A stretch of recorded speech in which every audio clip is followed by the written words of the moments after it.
How's it going? How you doing? How's everything been? Can't complain. Excellent. I see the gold in the background right there. Let There it me ask is. let me ask you, because now you've been the champion for a little more than 6 months. What's been the pros and the cons? Because it can't be all good, right? There's some differences, right? Uh, I haven't found any. Okay. Well, what's been like the best thing then? How about that? Um, life's been very similar to how it was before. It's just another, this is just the life I live, so it's just kind of, yeah, not a whole lot different than before. Sure, sure. Now, you've come out to different walkout music throughout your career, and I thought it was interesting that before the Peter Yan fight, you switched it up to Superstar by Lupe Fiasco. Great choice. I think it goes well with what you're trying to convey, and it certainly added I think an atmosphere when you came out for your championship fight. You go out, you get the win. Is that a song you think you're going to keep going with, or do you think you're still going to switch with? I don't know. I have to wait and find out. I kind of picked that fight week, but yeah, I walked out to that song when I, had a 2 year layoff and fought Jose Quinones. I walked out to that song too. So, yeah, well, yeah, we'll have to wait and find out. Sure, sure. Now, of course, you do have your first title defense coming up here. You've got Marlon Chito Vera. Obviously, you guys have history, with the first fight and everything. And he's performed well in recent years, but this is kind of an unorthodox challenger. When you look at the rankings, he's only number five. Lost last year to Corey Sandhagen, who's still ahead of him. If it was up to you, is this how you would have drawn up your first title defense, or might you have done it differently? It was up to me, and here we are. I said this rematch would happen when the time is right. No better time than March 9th. It's live on UFC 299 pay per view. Why was it you wanted this one at this time? Why was the time right? Um, First title defense in Miami. Biggest fight in the division, me versus Cheeto. That's it. Simple. Sure, sure. Now, of course, that first fight, it's a giant part of the narrative here. You handed your first loss, but there was a lot of conjecture about kind of how that came about. You saying basically that you didn't really give him a whole lot of credit, I guess. Where there's some people saying, there was the kick, the calf kick that kind of might have done something to you. How do you see it now, looking back with 3.5 years of hindsight? Same as I saw it before. He got lucky. It happened. I'm not. It's. I get a rewrite at UFC 299. There's not a lot to. Yeah, I get to beat him up soon. Sure, sure. And going back to that fight though, you obviously were frustrated in that moment when it ends, and you're hurt, right? What's going through your head in that moment? I don't remember. 3.5 years ago, just had an elbow on my forehead. Um, Hard to remember. Sure, sure. And as far as what you learned from that experience, if anything, like what did you take away from, your first professional loss, of course, your first real setback that helped you get to this point now as champion? Yeah, I didn't really necessarily learn from it. I just kind of what happened. What I already knew is anything can happen. Fighting is a crazy sport. Anything is possible, and I found that out firsthand. Sure, sure. And we it wasn't really your first time with like lower leg trouble. We know of course about the Andre Sukumtop fight. You gutted that out for a win, of course, and impressively so. You wear the wraps on your ankles. Do you think opponents look at that as like a target area, or does that not even concern you? Yeah, I think leg kicks are just part of the game, just like jabs are and right hands are, and wrestling is, and it's just a part of the game. I haven't worn ankle wraps in a few fights. Don't really have the need to right now. Legs feel good. Sure, sure. On your podcast after that fight, you said you lost to someone that you didn't look at as being very good. You predicted in 5 years that you'd be the champion, he'd be a journeyman. You've held up your end. You are the champion now, but he's still standing in front of you. Got your choice, as you say. Do you feel any differently toward him as far as being not very good, or do you actually have a little more respect for him?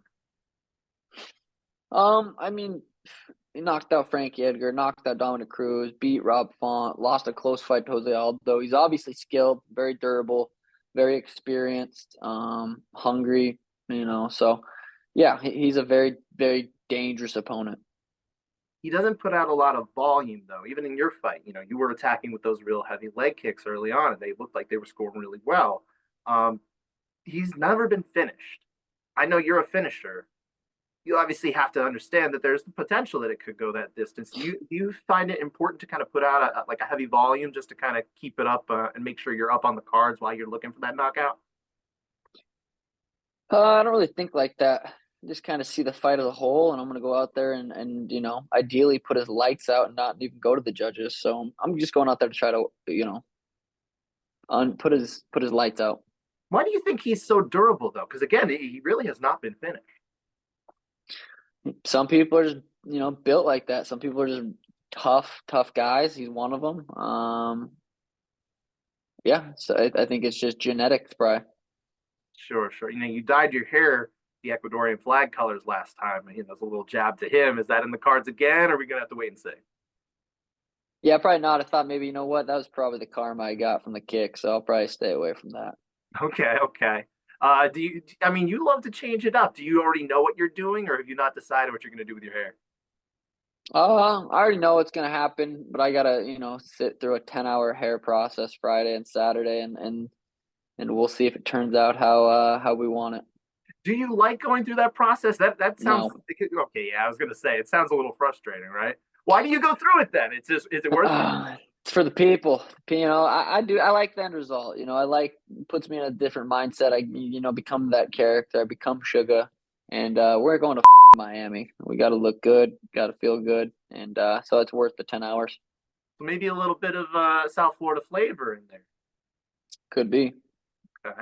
Now looking ahead a little bit, you've had a recent change of heart, as I understand it, with regard to Marab Dvalishvili, potential opponent after this fight, rather than trying to go up to featherweight. I understand kind of what the people wanted, right? Is that what I understood?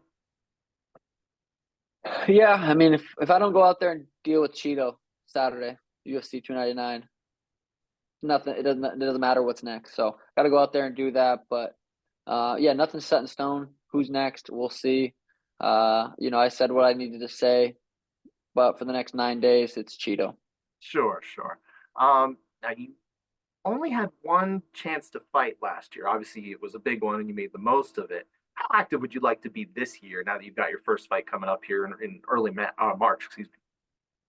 Yeah, I'd like to get two in this year. Two would be amazing. Three would be, if I'm fighting 3 times this year, that is incredible. I would love that. But, fighting's a very rough sport. We'll see how the body holds up and got to go out there and, yeah, get through. I get through Cheeto nice and clean. I think we're looking at three.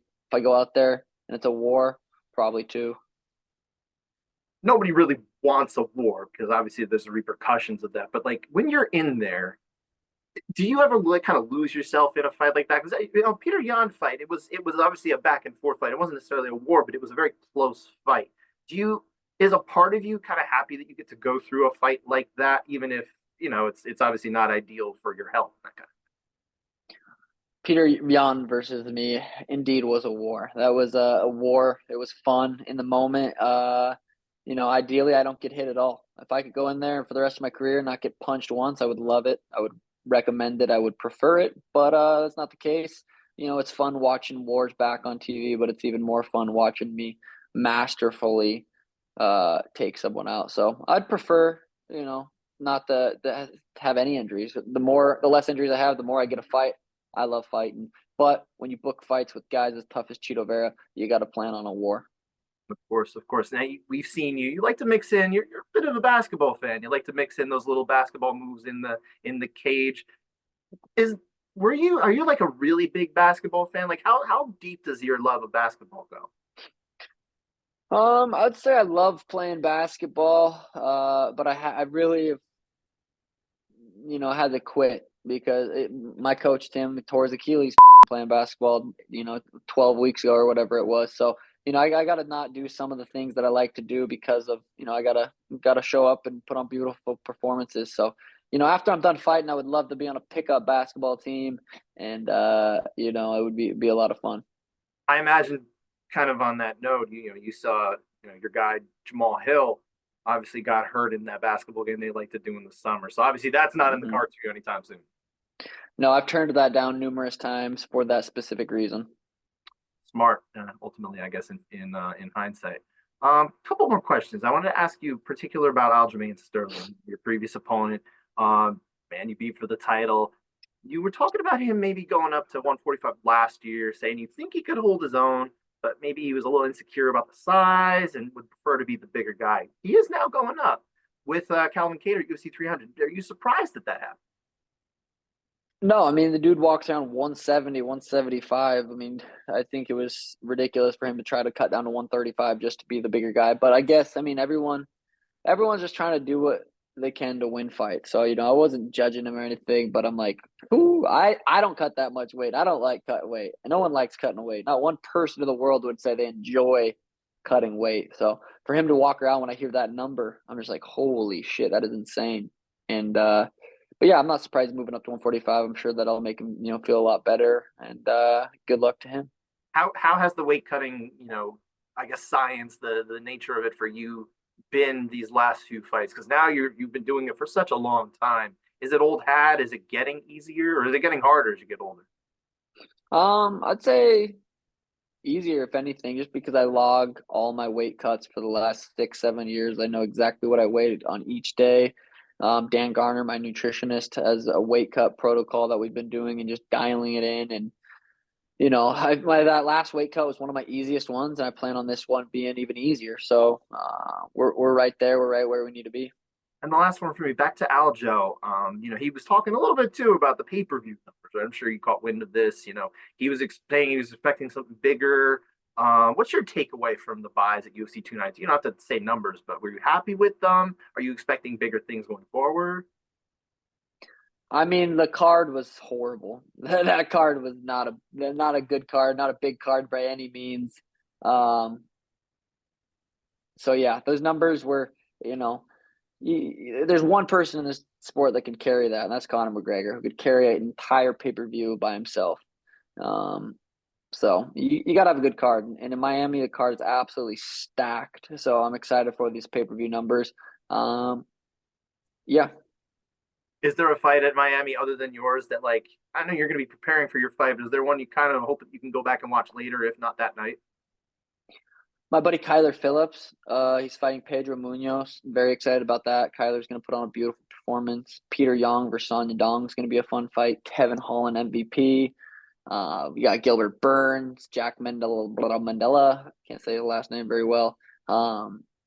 Dustin Poirier. I mean, really, the entire main card is going to be a sweet fight. So yeah, I'll probably go back and completely watch the entire card back.